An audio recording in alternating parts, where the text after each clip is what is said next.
Ce n'est pas que. Si on dit que changer l'eau en vin, pour dire, mais oui, j'en suis sûr, par derrière, il y a quelqu'un qui a vu. Ce qui était extraordinaire dans cette action, c'est que Jésus va dire aux autres d'aller puiser, d'aller chercher de l'eau. Donc, en gros, d'aller avec des yeux charnels. Mais quand eux, ils arrivent avec l'eau et donner avec le coordonnateur, en gros, ça veut dire, c'est comme si ceux qui ont pris l'eau, comme Jésus les a dit, ramenez avec le coordonnateur, pour forcément, le coordonnateur va mettre une poudre blanche, rouge, quelque chose comme ça. Sauf que le coordonnateur, ce qu'il a fait, il a fait que goûter. Et au moment qu'il a goûté, il trouve que c'était du vin. La situation change. Ni vu ni connu, tout a été réglé. Qu'est-ce qu'il a fait encore? Sur les miracles de Jésus, on a ces actions qui montrent qu'il est puissant. On nous parle d'Alexandre le Grand, une histoire, un livre que j'ai lu d'Alexandre le Grand. Il était très jeune. Je pense qu'il n'est pas mort à 40 ans. Un jeune comme moi. Mais qui a ravagé le monde. Qui a pris des pays. Et qui a fait sonner encore son nom.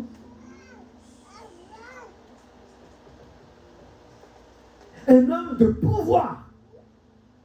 Un homme qui était capable de faire des choses dont le monde ne pouvait pas comprendre.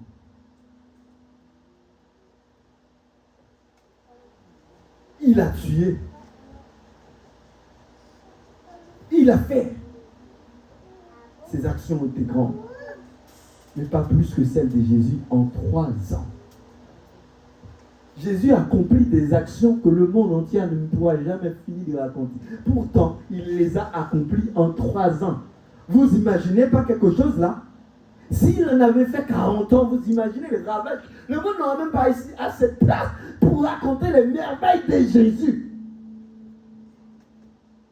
Si Jésus avait passé 40 ans sur la terre, je peux vous dire que il avait fini. Il avait transformé cette terre. Parce que jusqu'à maintenant, on est incapable de raconter la grandeur, les merveilles de Jésus et sa puissance. C'est qui sont dans ses actions. Et ces actions, oui, ces actions. C'est quelle introduction? On en parlera dimanche. Amen. Amen. Alors, revenons sur un petit détail que nous en avons parlé, puisque, bien sûr, nous vous avons donné les 4 points que nous allons traiter depuis aujourd'hui jusqu'à dimanche prochain. Ce qui est important de comprendre avant tout, c'est que ce matin, la Bible nous dit le nom de Jésus. J'aimerais tarder sur le nom de Jésus. Pourquoi parler du nom de Jésus? Vous ne pouvez pas parler du nom de Jésus sans utiliser Genèse chapitre 3.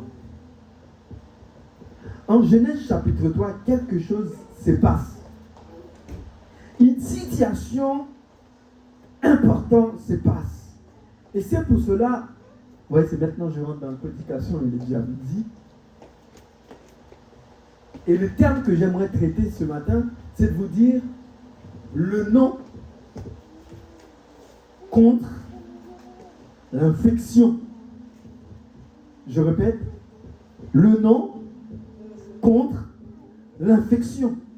Le nom qui est capable de guérir. Le nom qui est capable d'enlever même une infection vitale.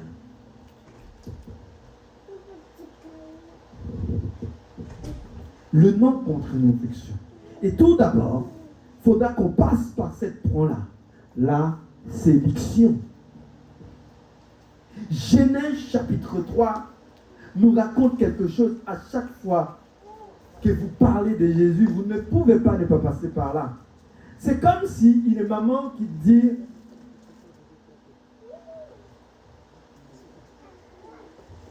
j'ai eu 3 enfants seul. Tout seul. Vous pouvez dire que j'ai eu 3 enfants tout seul. Imaginez que vous dites, maman, vous dites, j'ai 3 enfants avec 3 papas différents. Forcément, la personne qui t'écoute, s'il a envie de poser des questions, qu'est-ce qu'il va te dire? Qui sont les papas? Comment ils sont? Est-ce qu'ils tous sont noirs? Est-ce qu'ils tous sont blancs? Pourquoi les enfants sont différents? Pourquoi ils ne portent pas tous le même nom? Maintenant, la maman, si elle a envie de raconter quelque chose, elle ira depuis l'origine. Pourquoi le premier papa, il n'est pas resté avec? Pourquoi il n'est pas resté avec le deuxième papa? Et pourquoi juste la troisième, elle n'est pas restée avec, qu'elle est tout seule avec les 3 enfants? Je ne suis pas en train d'envoyer des points, mais j'essaie de vous faire comprendre l'idée. Pourquoi je retourne en Genèse pour faire comprendre quelque chose d'assez vital. Parce que chaque chose a une origine. Chaque chose vient de quelque part. Pour entrer dans le monde, il faut bien passer par une maman. Si tu ne passes pas par une maman, tu ne peux pas entrer dans ce monde. Les chaises doivent venir ici. S'ils ne passent pas par le fabricant, par un ébéniste, comme on dit souvent, je ne sais pas si c'est un autre nom, par un ébéniste, ils ne pourraient pas être là. Les murs qui est là, s'il ne passe pas par le maçon, il ne peut pas être là. Informaticien pour la télé. Chaque chose a besoin de quelqu'un pour être entré dans le monde. Le bouquin a besoin d'un éditeur. Il a aussi besoin d'un écrivain. Sinon, il ne peut pas entrer dans le monde. La question, qu'est-ce qui fait Jésus ce qu'il est? Pourquoi on parle de lui? Pourquoi il est puissant? Pourquoi il est fort? Pourquoi son nom résonne? Pourquoi son son fait la différence? Et aussi pourquoi ses actions posent encore des problèmes, posent encore des questions. Pourquoi ces actions cogitent dans la tête de tout le monde? Genèse chapitre 3. Les serpents étaient les plus rusés de tous les animaux des champs que l'Éternel Dieu avait fait. Écoutez bien la conversation. Et il dit à la femme, Dieu a-t-il réellement dit, vous ne mangerez pas de tous les arbres du jardin? Je pense que ma voix est ça. Hein? Ça fait ou pas, non? Je sais. La femme répondit au serpent, nous mangeons du fruit des arbres du jardin. Vous voyez, la femme répondit avec assurance. Le serpent dit, vous ne mangerez aucun arbre, c'est ça? Vous ne mangerez aucun arbre de cette chambre? Mais Dieu est égoïste quand même. Si vous vivez dans un jardin aussi beau comme ça, il y a des fruits sur la table, vous n'avez pas le droit de manger. Mais c'est grave ça. Ouh. Mais votre Dieu là, il est tout en bas, tout en bas, tout en bas. Et Ève répondit, ah ben non. Toutes les fruits qui sont sur la table, on a le doigt. Hein? On a le doigt. Elle dit, non, on a le droit. En fait, si vous voulez, cette conversation, en quelque sorte, elle a bien commencé. Les choses, c'est bien commencé. Elle a tout de suite compris que peut-être Satan, ce qu'elle est en train de dire, n'est pas tellement trop fort. Mais elle assure. Elle assure. Elle dit, non, non, non, t'inquiète pas. On a le droit de manger.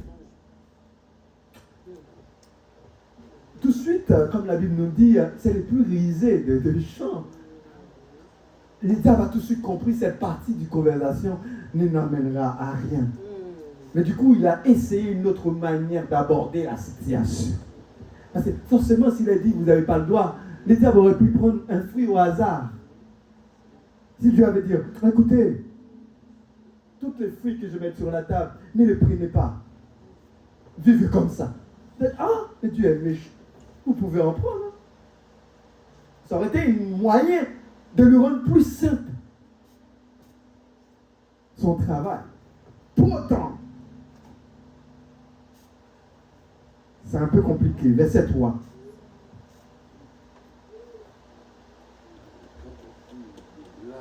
Mais quand au fruit de l'arbre qui est au milieu du jardin, Dieu a dit, vous n'en mangerez point et vous n'y toucherez point, de peur que vous ne mouriez. Alors le serpent dit à la femme, vous ne mourriez point. Mais Dieu sait que le jour où vous en mangez, vos yeux s'ouvriront et que vous serez comme Dieu, connaissant le bien et le mal. Arrêtons là pour un moment. Verset 5, verset 6.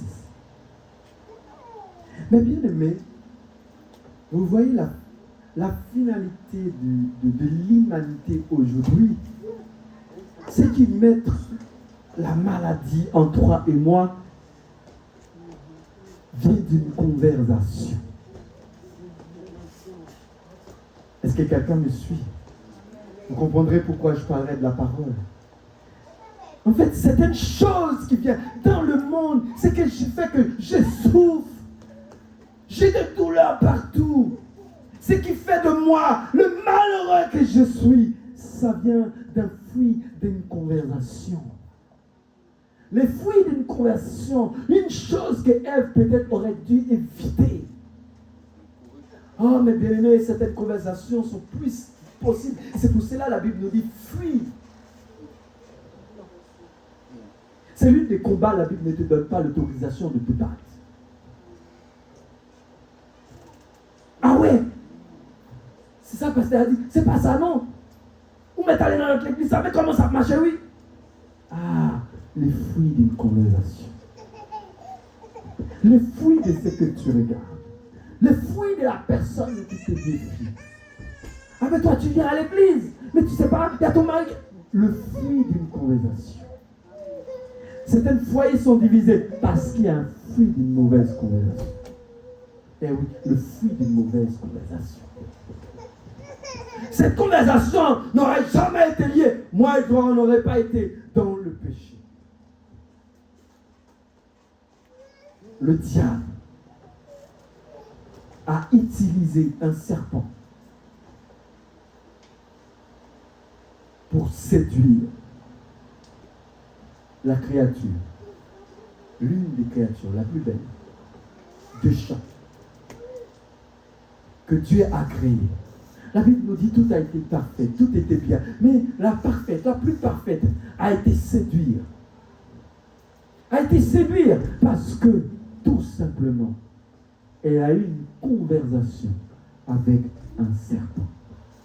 Le fruit d'une conversation. Le problème, c'est que, mes bien-aimés, vous savez, Satan, il est toujours là pour chauffer. Ne vous inquiétez pas, une fois tombé, il ne sera pas avec vous. C'est pas Satan qui va porter 9 mois de grossesse. Tu pousses dans le bras d'un homme. Oui, tout à fait. Je suis responsable. Accusez-moi. Mais je suis désolé, je ne passerai pas le temps dans les 9 mois de grossesse. Vous allez devoir porter tout seul. C'est comme ça, là, on nous dit. Ciao, bye bye. C'est bon, tu es enceinte. La mission est finie, au revoir. À la prochaine. Le sida, Satan ne le portera pas. Il ne portera pas le sida. C'est toi qui le porteras, mon ami. Le tout, les mauvaises pensées, une fois qu'ils sont installés, le diable n'y restera pas. À t'écouter, c'est lamenter sur ton sort. Ah oui, j'aurais pas dû le faire si je le savais. Ouh, il est déjà loin. Au suivant, on a déjà tenté quelqu'un d'autre. Au suivant, tu es tout seul.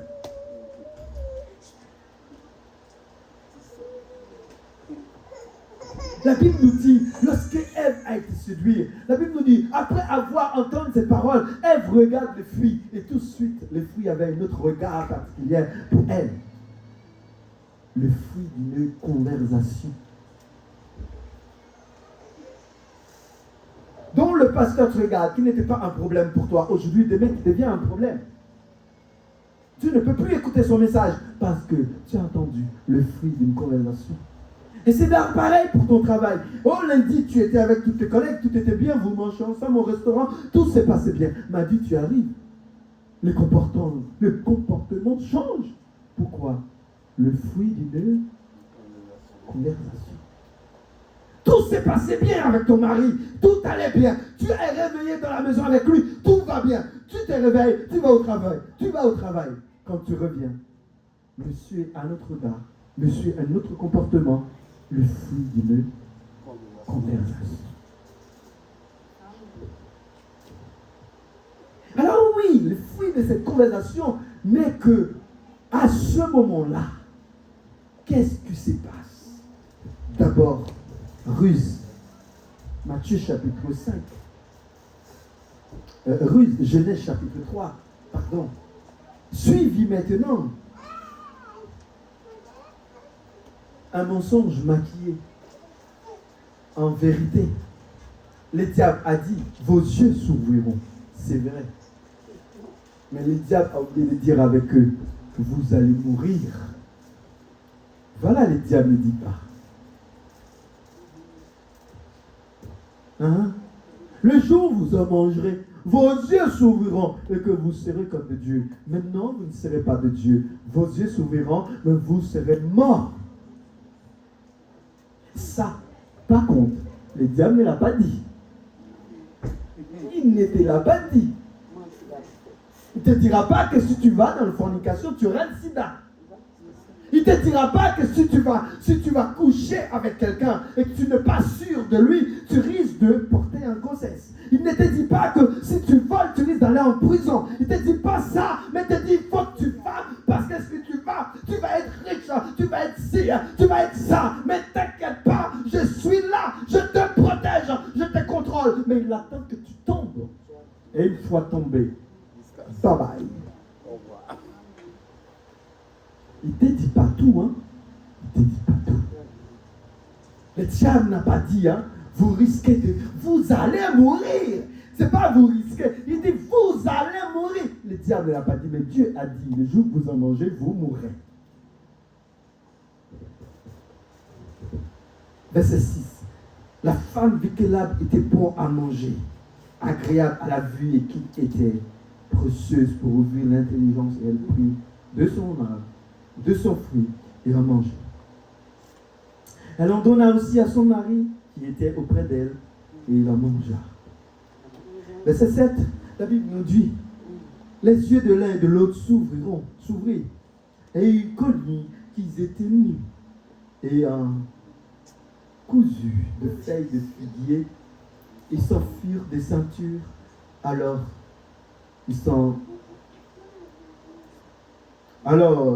ils entendirent la voix de l'Éternel Dieu qui parcourait le jardin vers le soir. Et l'homme et la femme se cachaient loin de la face de l'Éternel Dieu, au milieu des arbres du jardin. Verset 9. Et l'Éternel Dieu appela l'homme et lui dit, où es-tu?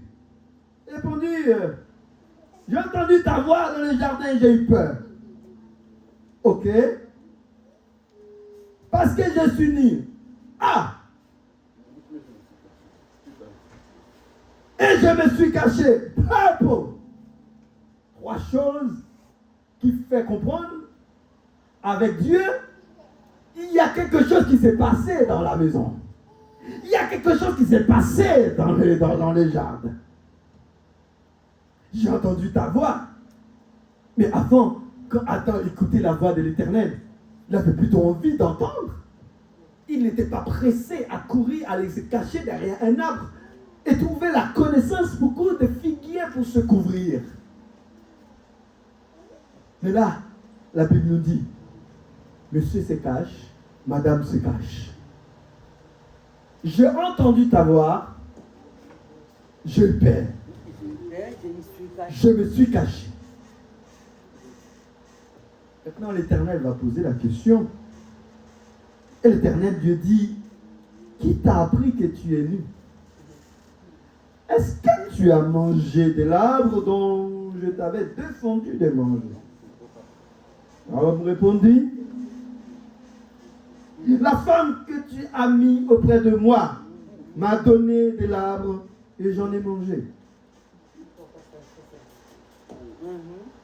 L'Éternel Dieu dit à la femme, pourquoi tu fais cela? La femme répondit, les serpents m'ont séduit et j'en ai mangé. S'il vous plaît.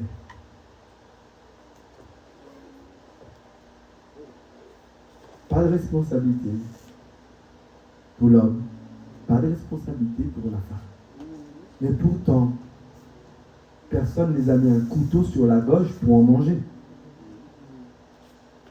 D'accord, on a été séduit, mais personne ne vous a mis un couteau. C'est pour ça, souvent, on dit accident de grossesse. Ah ouais, accident? Comment elle a été accident? Vous avez été violé? Vous êtes toujours ensemble? Oh, accident de grossesse. Oh, accident. Satan a séduire. Satan laisse l'homme et la femme de gérer vos histoires. Moi, je ne suis plus là. Ciao, je m'en vais. Gérer tout seul. Alors que la Bible nous dit, Dieu passe et dit, comment tu sais que tu es nu?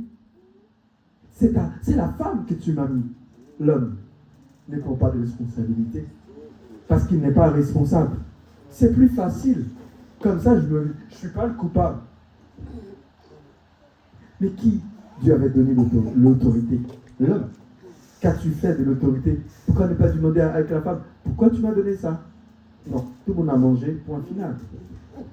La femme a répondu, non, c'est pas moi, c'est le serpent. Oh, maintenant, c'est plus vous qui gérez les jardins, c'est les serpents. Tout le monde met la faute sur le serpent. La Bible nous dit, Dieu dit au serpent, et c'est là commence les séminaires. Dieu dit au serpent, vous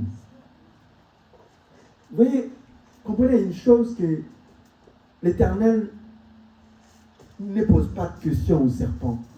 Il va droit au but parce qu'il n'a pas de... En fait, l'Éternel est, comme on dit, un N+2 pour les serpents. Parce que c'est lui qui était censé gérer le serpent. Ce n'était pas le travail de Dieu. C'était l'homme à qui Dieu a dit, pour participer dans cette création avec moi, donnez le nom à la créature. À la création, pardon. Donnez le nom aux animaux. L'homme a bien tourné le nom aux animaux. Donc, être plus un responsable des animaux. Celui qui gère, qui devrait contrôler les animaux.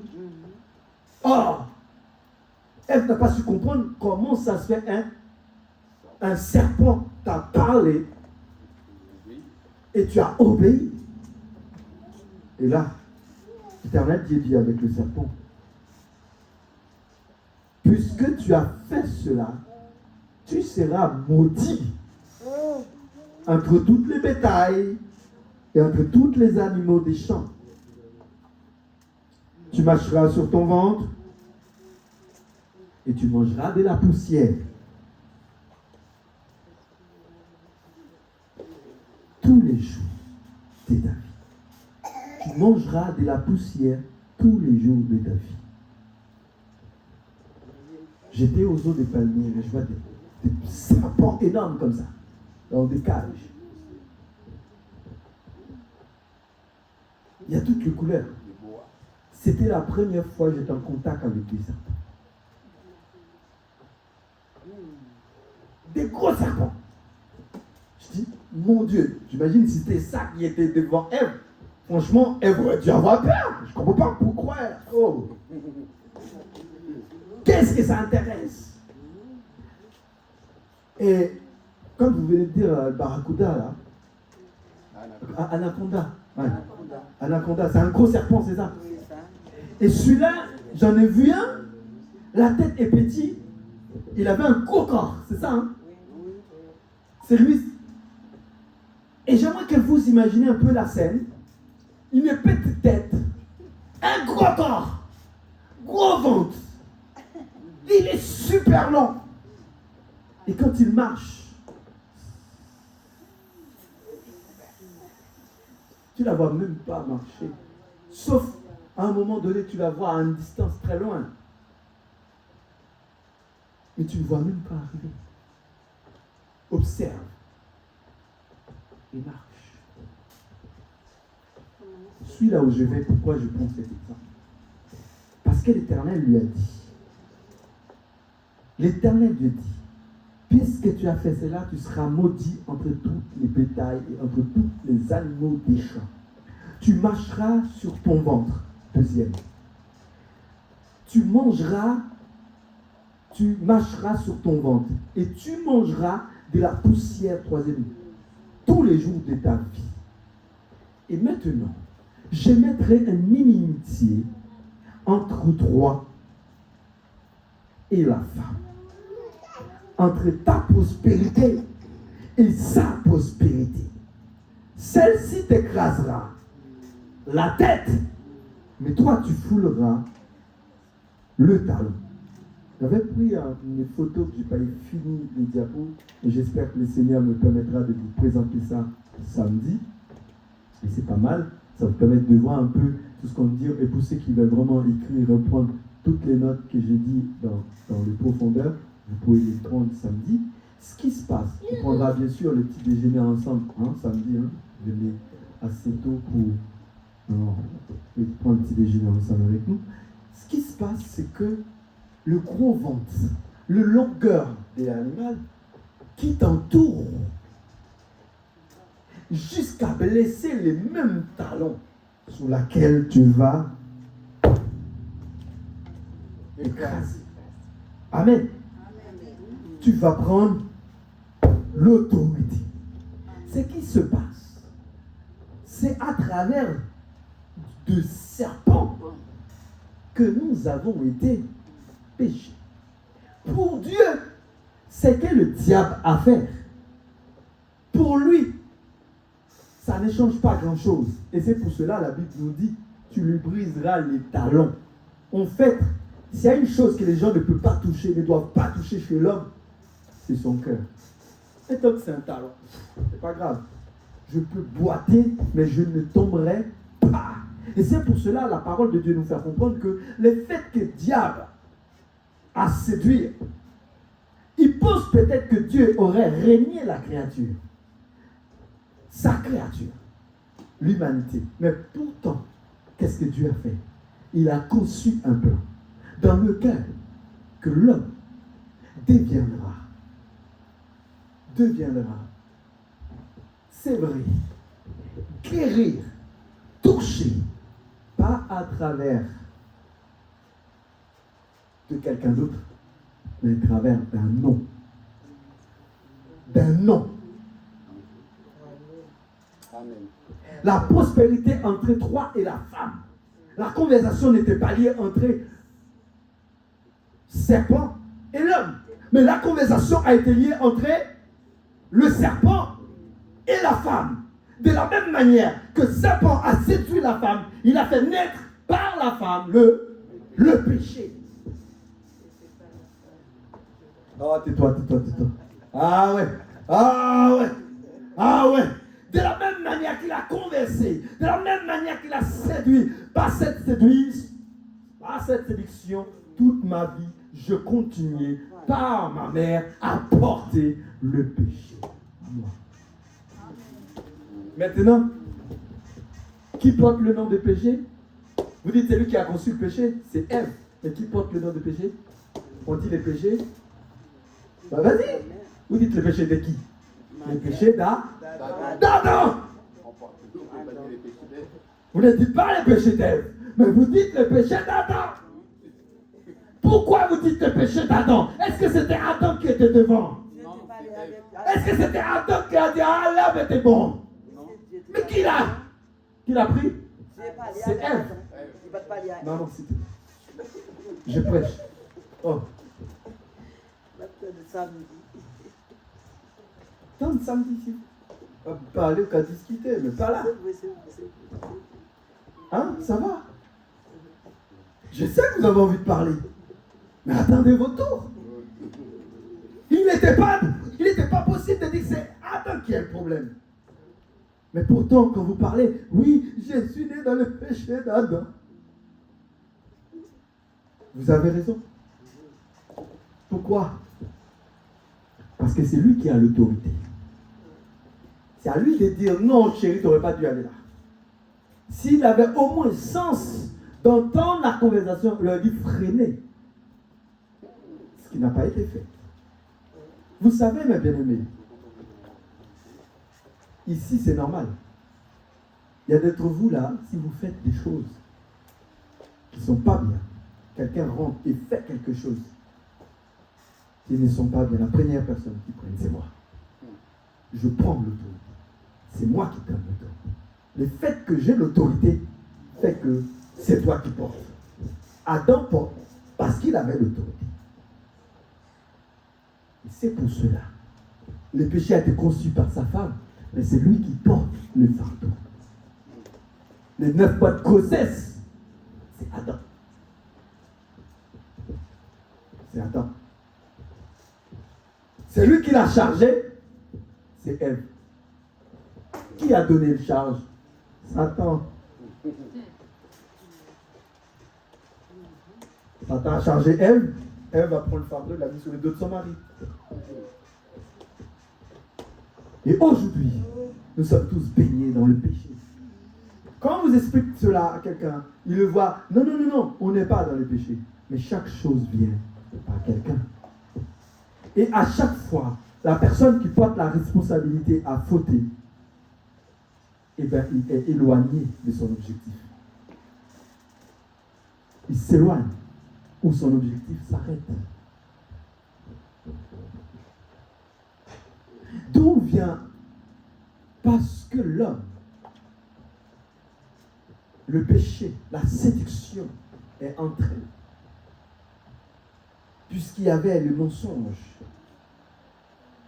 Alors, mes bien-aimés, quel est le fruit de tout ce mensonge? C'est la corruption. Corruption entraîne. Et c'est pour cela que je comprends un passage dans la Bible, dans 2 Corinthiens chapitre 3, chapitre 11, verset 3. La Bible nous dit: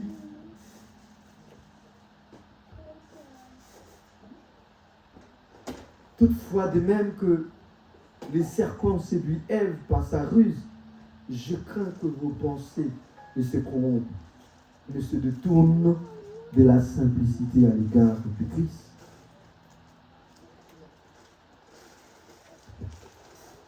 Ce qui se passe ici, le serpent a fait quelque chose de grave. Il nous a touchés. Nous sommes morts. Mais pour Dieu, cette mort ne change pas le plan. En fait, c'est ça que vous devez comprendre. Et c'est pour cela que l'Éternel a dit: je vais mettre une inimitié, une différence entre vous deux.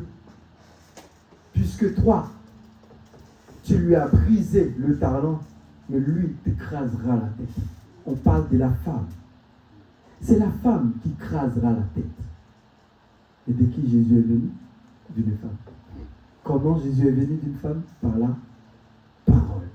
De la même manière, la parole de séduction est entrée, mais la parole de justification est entrée. Jésus, la Bible nous dit, c'est en son nom nous sommes liés. C'est dans le nom de Jésus nous pouvons chasser les démons. C'est dans le nom de Jésus. Il dit, si tu confesses que Jésus est notre Seigneur, le Sauveur, tu seras sauvé. Amen. L'apôtre Pierre arrive devant cet handicap devant le temple, devant cette boîtier qui est devant le temple, et lui a dit: je n'ai ni or ni argent à te donner. Mais il a dit quoi? Mais dans le nom de Jésus, lève-toi et marche. Instantanément. Parce qu'il n'a pas parlé de son propre nom, mais il a parlé du nom de Jésus. Le nom qui guérit. Le nom qui délivre. Vous voyez, j'ai coupé là où j'étais parce que je sais que je n'ai pas beaucoup de temps. J'ai freiné et je retourne pour parler vraiment du nom de Jésus. Mais vous inquiétez pas, je reviens dessus. Samedi. Corruption. Mais puisque chacun d'entre nous, nous sommes corrompus, puisque la corruption fait de nous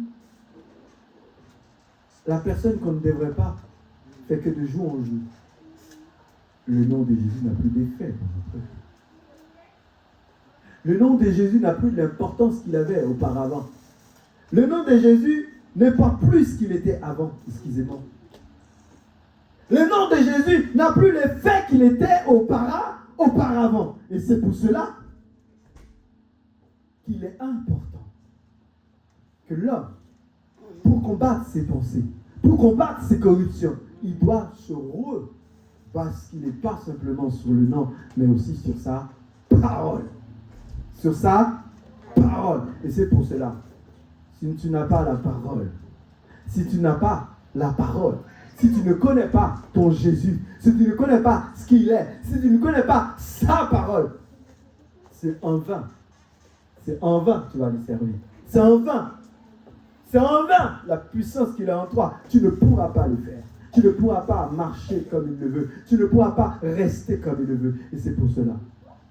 La question, il n'y a pas de conclusion, mais il y a une question. Ce matin, si tu connais son nom, mais est-ce que tu connais aussi sa parole? Amen. Amen. Pose la question à quelqu'un. Est-ce que tu connais sa parole?